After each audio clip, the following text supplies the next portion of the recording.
Mr. President, speaking of Minneapolis, what did you learn?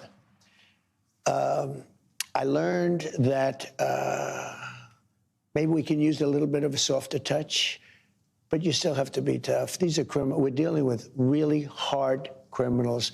But look, I've called the people. I've called the governor. I've called the mayor, spoke to them, had great conversations with them, and then I see them ranting and raving out there, literally as though a call wasn't made.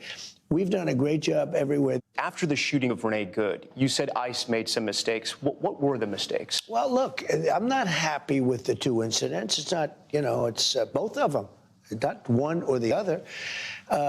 He was not an angel, and she was not an angel. You look at some tapes from back, but still, I'm not happy with what happened there. And nobody could be happy, and ICE wasn't happy either. But I'm going to always be with our great people of law enforcement. On the economy, a key concern for Americans right now, President Trump still considering a payout for Americans from his trade war. You floated the idea of $2,000 rebate checks for Americans from tariff revenue. Who's going to get that, and when is that going to happen? We'd make it. I'm looking at it very seriously. I'm the only one who can do it because I'm taking in hundreds of billions of dollars of money. But you can promise some Americans will get those checks? Oh yeah, sure. I can do that. I haven't made the commitment yet, but I may make the commitment. And we also asked the president about his health. We first met 10 years ago when you were running the first time. How do you feel now as you approach 80? I feel great. I mean, physically and mentally, I feel like I did 50 years ago.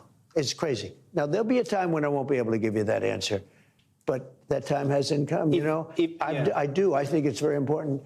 I've done more physicals. I take physicals just to give the report out. Yeah. I take cognitive physicals, so I do a cognitive mind test, okay? And a lot of people wouldn't be able to do very well. Not easy. You get to those last questions.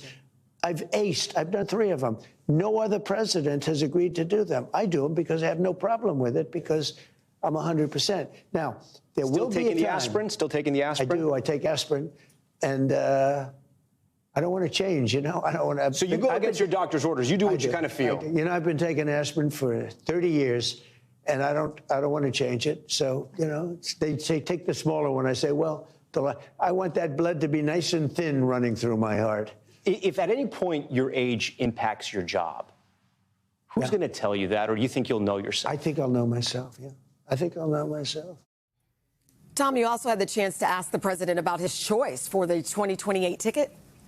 Yeah, that's right. He tells me Vice President Vance and Secretary of State Marco Rubio would be a strong ticket, but he wouldn't commit to who would be at the top. When I asked how they're different, he said one was slightly more diplomatic, but that they're both of very high intelligence. He also believes, Chanel, if Democrats win back the House in the midterms, they will try to impeach him.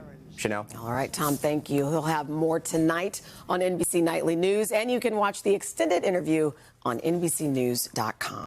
Hey, thanks for watching. And don't forget, you can catch the Today Show every morning on NBC or take Today when you're on the go. Just follow the Today podcast on Apple Podcasts, Spotify, or wherever you listen.